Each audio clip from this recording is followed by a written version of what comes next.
we've heard like this is perhaps the biggest cannabis market in the country, potentially. Yeah. Where do you Yeah. see this market in a year from now?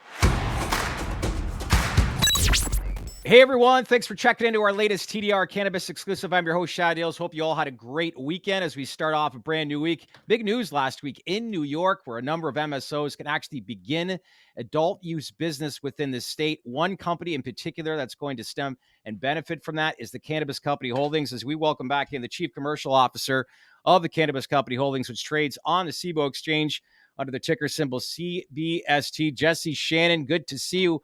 We didn't run into you in Vegas, but we were hoping to. Good to be back. Good to see you guys. And yeah, Vegas was a whirlwind. So I covered as many things as I could, but definitely missed out on some fun. Before we get started, I got my Cannabist thermos. Where's yours, Anthony? You got yours, brother? Look at that. Nice little promo. Hydration's important. Yeah. Where in the IR team is doing their job. Shout out #Lean Asia, crushing it. Oh, yeah. The topic today is New York, and is that a Saquon Barkley jersey you got on?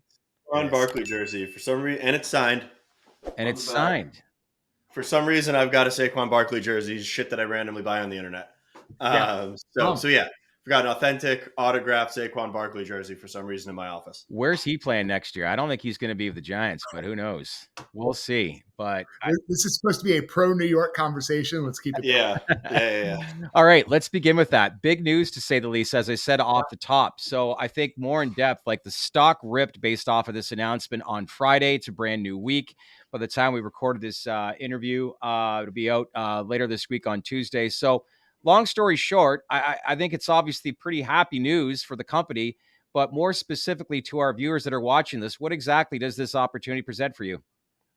I mean, look, it presents a lot of what we've been waiting for, right? Yep. I mean, Cannabist Company, formerly Columbia Care, we were the New York company. It was always going to be one of the markets that was going to define us as an organization from early on. Yep. We've continued to make bets in New York. We've been standing ready to go from an incredibly scaled footprint point of view in cultivation and manufacturing. It's exciting. I think I said it to you guys last time we were together. As a New Yorker, we're finally going to be opening up the floodgates to, a supply of safe and readily available product for that market. And it is clearly positioned to be the most important market on the East Coast. I think you could make the argument, and I'd be one to make it as a former New Yorker. Pound for pound, I think cannabis consumption in New York City is about as heavy as it gets. So interesting. I think, look, it's something that's good for sleep and anxiety. I just wish I knew a city that suffered from those issues. So it's, I think New York, it's a part of the culture. It's always been a part of New York. Yeah. And now it's going to become, a safe and reliable option for New Yorkers. And I think it's incredibly exciting, and it's time. So we're ready to get to work. The state is getting this right from its original launch. Do you think there's been a lot of change and this is a sign of things to come? I mean, come on, don't put me in that position to say, the state's getting it right and, things are just going to get better from here. I think we know a couple of things. We know that they are serious and committed to continuing to expand access for this program beyond just the ROs. And I think that's important, right? It's, we've got, at last count, I believe it was 27 or so dispensaries that are operating legally in the state, 1,350 that aren't. That number is going to rise significantly. We're going to see more of these licenses come online. We're going to see more people participating from retail. We're eager to support them, right? Because the key to having, I think the part that the state finally got right and what they understand is the key to supporting a thriving social equity program, especially on the retail side, is for them to have access to cost-effective, safe, tested product. Right. And so the more scaled that we can make that program, the closer we're going to get or even blow by what you can buy an eighth for on a sidewalk or out of a bodega. Now they start to compete and now they start to win. Because if you're at that same level, you're going to choose safety. You're going to choose quality. You're going to choose all of these formulations that we can manufacture that you're not going to be getting out of the gray and black market. And so that's what we have to do. And that helps to sort of turn the tides for the legal operators having the opportunity that they should have to serve the market. Yeah. I know that you mentioned price points and obviously being able to compete with the black market or the legacy market. I know that last week you guys announced the partnership with Old Pal. I think it was Maryland and Virginia to kick, or Maryland and Pennsylvania to kick it off, or Maryland and Virginia to kick it off, and then it'll come into your other markets. Why Old Pal, and does that play into creating those products that are hitting the consumer at different price points with your platform at retail? Look, it does. I mean, why Old Pal? Because Old Pal's great. I mean, it's a great brand. It's a great team. They've got great products. We should 100% embrace that. I think that, from early on with what you saw with Tyson and the launch there, we've been committed to brand development. We took a pause during the integration process with Cresco, but as a standalone company now, we're getting back to our roots that if you put the consumer in the middle of the decision at the retail platform, it's tough to go wrong. And what do consumers want? They want options for great brands. And we should be committed to bringing those brands nationally and helping them get across all these different markets. Old Pal is definitely one of them. I personally love, like the ready to roll kits and a number of things that they do that I just think are a great fit for a market. They're going to do well in Maryland, Virginia. They're going to do well in New York. They're going to do well wherever we put them. Does your branding and I guess consumer loyalty strategy now change in the New York market? As from my understanding, it's going to be a colo with med and rec or med and adult use in the same retail moving forward. I mean, did you guys pre-plan for that, or now it's kind of like that strategy is going to evolve as the market evolves and rolls out? Look, it's a great question. We forward invested in infrastructure, especially when you look at the Cannabist, like a Brooklyn location. Right? Yeah. That's a location that everybody knows. You could you could turn it on and it's rec ready, right? Okay. That being said, we're not planning. We don't have an immediate plan for flipping any of the locations recreational from a retail point of view right now. We are starting as an ROND. I think getting wholesale product into the market is the single most important thing for New Yorkers right now. We'll constantly evaluate moving forward whether or not we want to flip any of the locations to co-located from a retail. But for right now, we have sent a very clear message. We want to be a significant supply chain player in that market. Let's get Canopy online. Let's get manufacturing going. Let's bring the market great products and support the licensees that are already sticking their neck out there trying to build this market the right way.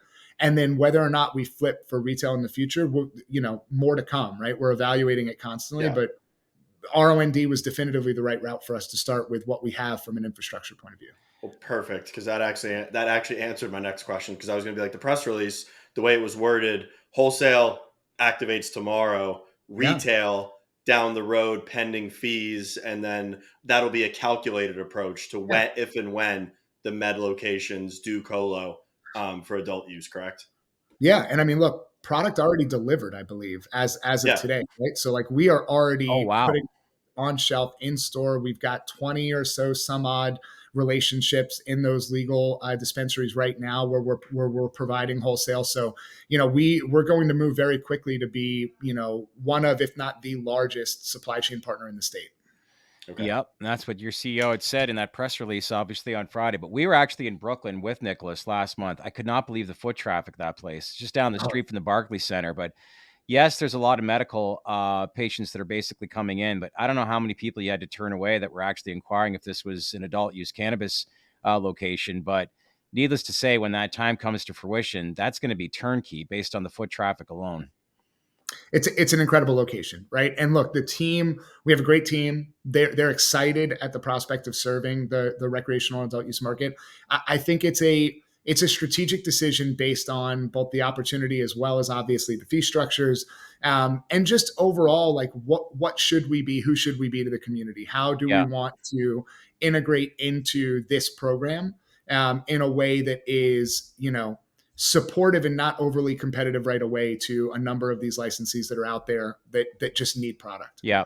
We talk a lot about positives right now. What are some of the challenges that you think at the forefront right now that you got to tackle? Because like focusing on the things that you can control right now, because as you said off the top, there's still a lot of change that needs to happen within the market, but based off of some of that stuff, like what's some of the stuff that you plan to endure and change that you can control right now?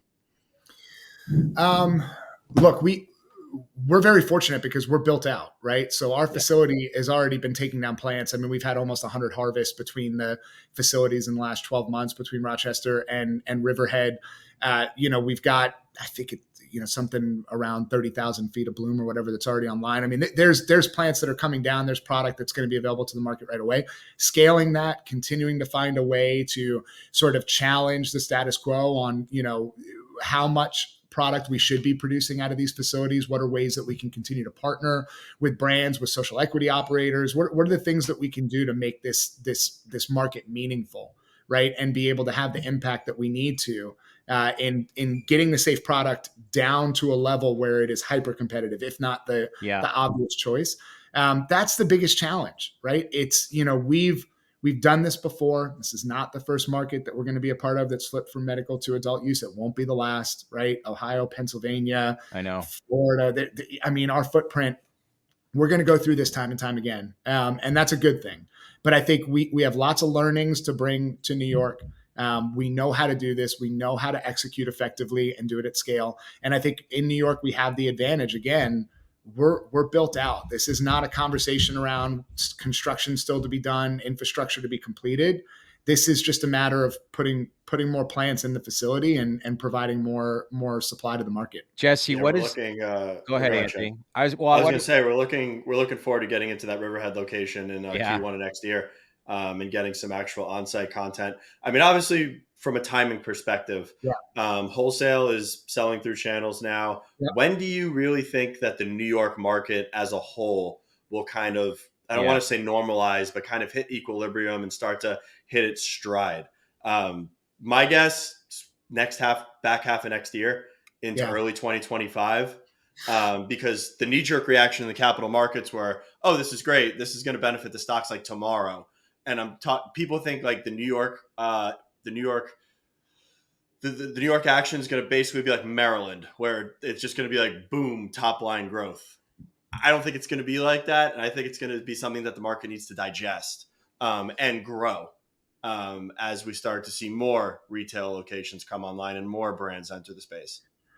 It's all about retail locations coming online for sure. There's no question. Again, we're in the unique position that this does help us tomorrow, right? Like our stock, this should help us tomorrow because we're already operating in New York. We're already underutilized in New York. We're carrying that burden with us. And now what you're going to see is increased utilization and more top line coming out of the state because of our participation in the wholesale market. So I would make the argument that we're probably one of a small number of operators that when the news broke, this does change our business tomorrow. Yeah. From here, it's how much does it change it? Yeah. Right. I mean, you'll go shoot on site in Riverhead. When you see that facility, you're going to say, oh boy, like this is not a question of does it change the future for the cannabis company? It's how much and how quickly does it change it? Because if that facility continues to get utilized and we continue to see increases in the product coming out of it and the brands that we're servicing and all of that, the sky's the limit for a market like New York with regards to wholesale. So a lot TBD, but I think it helps us today. And I think it fundamentally changes the business moving forward. Okay. So if it helps today, we've heard like this is perhaps the biggest cannabis market in the country, potentially. Yeah. Where do you see this market in a year from now? Oh man. I know. I mean, where do I see it? This is what's so interesting about New York. Yeah. New York, it's not that the market's going to be bigger next year than it is today. It's that more of the market that already exists is going to be using safe and secure product. So that's where I'm going with that. Yeah. You see drastic change over the next 12 months?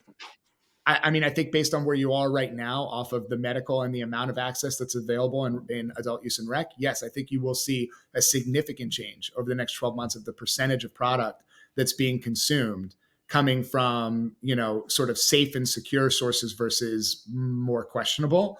I think that's what you see is just a continued change in the percentage of consumption over the next 3 years. So when you ask me 12 months from now, 18 months from now, 15, 36, I don't know, it's just going to keep getting better. Yeah.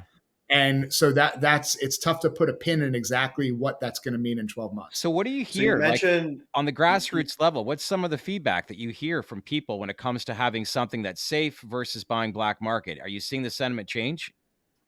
I mean, I think the sentiment has always been, this would be great if we had it, but we don't. So we're going to keep buying it the way that we do. Gotcha.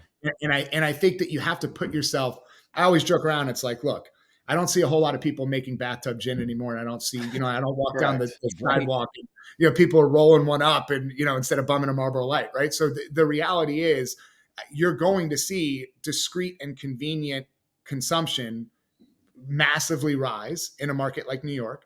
And you're going to see safe product clearly unseat knockoff product that is on the shelf right now. From, people that are imitating West Coast brands and stuff like that we see in these bodegas and these illicit shops. You're going to see that transition and change. That's just inevitable, right? Like people will always choose safe and secure if given the choice, and the premium is not that different. And so our job as an operator, the state's job as a program, is to drive enough scale as quickly as possible to make it cost neutral or cost competitive to choose real product, safe product versus not. Makes sense. Now you mentioned safe and secure a couple of times. Are you seeing like consumer education campaigns from the OCM at the state level being implemented to educate the consumers as per the risks of the black market and why they should be purchasing in the regulated market? I have not seen that yet. Okay. I have not seen it done effectively yet. Yeah. I would be happy to do it, and we probably will launch campaigns to try to help educate. I mean, I don't think it's a stretch to say that over the next 6 months, you'll see a number of operators build campaigns around going and buying illicit product and buying safe product and just exposing testing. Right. And saying they should. This is literally the choice that you're making right now. I mean, they should. I was very reluctant to get my medical card in Florida for a very long time. And the main reason that I did is the research that I started doing into tested product, into what's actually in or what can be in black market product or legacy product. I know we're going to get a bunch of comments like we always do. California, as far as I'm concerned, is an outlier as far as legacy, like tested, contaminated product. If you know the growers, I still wouldn't trust the random product you got on the street. But from a consumer education perspective, if we want to win from a legal market standpoint, educate the consumer that, hey, this is what could be sitting in your cannabis. Forget fentanyl. Talk about heavy metals, mold, mildew, pests, pesticides. It's crazy what can actually be in there at the street level. So here's what I would say. We are going to get a ton of comments about people that can get great flower grown from great growers. Yeah. And by the way, that's true. Yeah. I will be the first to tell you there are people that operate small grows that have absolutely incredible product. So I'll take the other side of the fence. I'm worried about the logistics and the supply chain side of it. I think that if you are ingesting black market or gray market product in New York, there's a 90% chance that it came from somewhere other than New York, which means that it was transported and it was stored somewhere. Mm-hmm. Yeah. If you think it's being transported and stored, in the same way that a regulated operator has to by law and the chain of custody and the reporting that our products go through, there is a high likelihood that it is ending up in a facility along with other things that are being distributed on the street, which you may or may not want to consume. And some of them, like a fentanyl, are so incredibly dangerous and are contact level substances that I just don't think that's a game that you want to play. Yeah. And so for me, even if you take the argument of there's great plants being grown across this country, fantastic, totally agree. How are they being handled post-harvest? Yep. How are they being made into product and how are they being put in consumers' hands? That's a real issue. Yep. That's a very, very good point. Hence the reason why branding is going to be at the forefront and so important in this space. And that's what you know better than anyone, right? I agreed. And look, we think we have some great brands. We know that there's a number of third-party brands, national brands that are incredibly exciting that we can't wait to bring to the market. Yeah. We've announced a couple of them like Arrow and Old Pal. I think if you know anything about us, there's probably more to come. We are going to continue to stay committed to bringing what we think are some of the best brands and products across the country into these markets that are becoming adult use and recreational. You think if we get rescheduling and someone like Google starts to change their stance on marketing and advertising pertaining to the space, how fast branding is going to move within this industry? And man, will it be a breath of fresh air for people that have worked in this space for quite some time, won't it? It'll spread like wildfire. I think what you'll see is, I'm always taken back when I look at things like the Clios and stuff. Some of the work that's submitted, some of these campaigns that have been built are just absolutely beautiful. Yeah. They just don't see enough distribution. Yeah. And so I think what you're going to see is you're going to see really beautiful work and really thoughtful campaigns matched with better distribution. That's when you start to build equity in the industry. Yeah. Anthony was showing me, we're actually out at, a big dispensary. We won't say who the company was in Vegas, but you can probably put two and two together. But we actually, we headed out back and we saw this consumption lounge, and I was just like, wow, like this is the future of like social events and that sort of thing. But it was amazing to see. But there are stats that I was just reading on the weekend too. It's just club promoters, when it comes to like alcohol levels for like younger generations, they're trying to like dive into non-alcoholic brands because people just don't, consume alcohol like they did. But, what they are seeing is just the rise of cannabis. And if you can create a lifestyle and a brand behind it all, huge opportunity right there. Look, I totally agree. I mean, cannabis was meant to be shared. There's no question. Yeah. So the more that we can do to create those opportunities for that, I think it's better for everybody. And, consuming something that's, happy, hungry, sleepy, I don't think is a bad sort of strategy for life, right? You wake up the next day with no hangover. So I know just from personal experience through COVID and everything else, my alcohol consumption is down to a comically low amount, to the point where it's almost like being made fun of in my own house. Yeah. But it's, I think a lot of people are making very similar decisions in their life right now. And definitely. Like, I'm going to the Dolphin game tonight, and the last thing I want to do is drink on a Monday night. I'd much rather have an edible, a THC beverage, something to drink while I'm there. But pounding a bunch of beers and tequila doesn't seem the least bit advantageous on a Monday. There's still a time for that. Oh, definitely. I was doing that on Saturday. Yeah, let's be very clear. I love the realism. Yeah. Come on, let's not go that far. Let's not get crazy. I said on a Monday. I was doing that on Saturday. There's still a time for Casamigos on a Monday, too. Like, tonight might not be your night, but those nights still exist. Well, listen, in this day and age of media, it's less broadcast and more podcast. So we have to create a YouTube short. So here it is, 2024, Jesse Channon. What does the cannabis space look like to you when you look at the overall industry? Better? Yeah. I mean, 23 was rough, right? It was tough.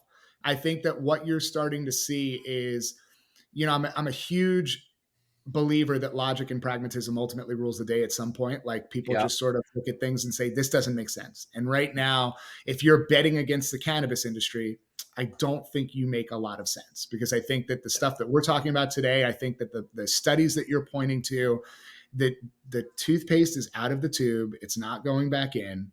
Like, this is going to become something that is going to be normalized. It's going to be more universally enjoyed. It already is less taboo to talk about.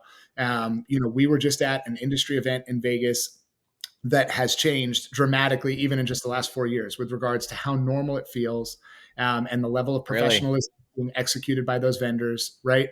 So I think 24 is better.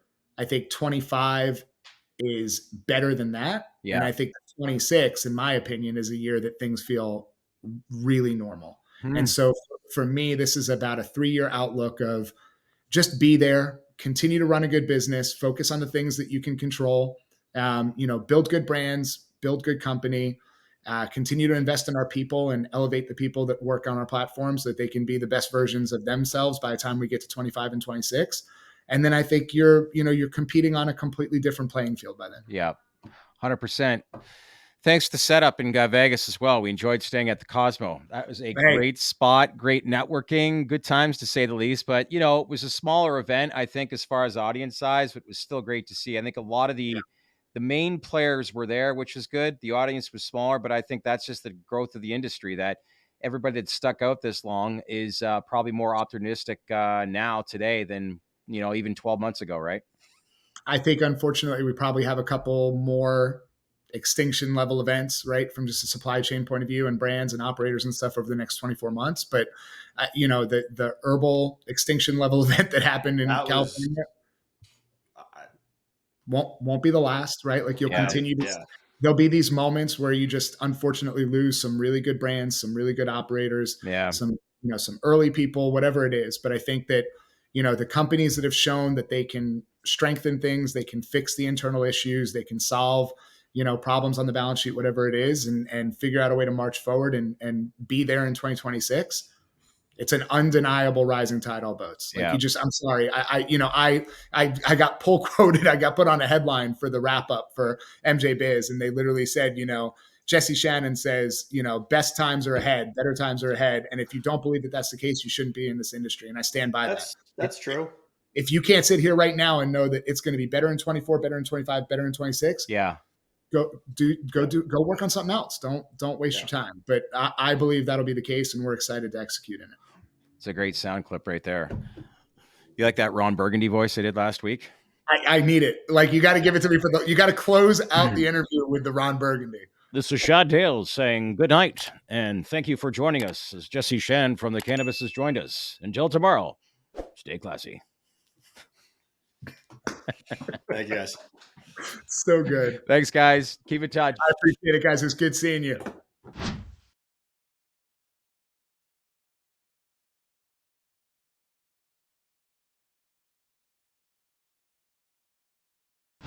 Hey everyone, so what'd you think of the video? Leave your comments below and let us know your feedback. We'd love to hear from you. As usual, subscribe to our channel by clicking on the link here. If you want to see more videos like this, then click on the link here and click on that bell for all notifications. Because most importantly, we want to know your feedback because we wouldn't be here without you. Thanks for watching, everyone.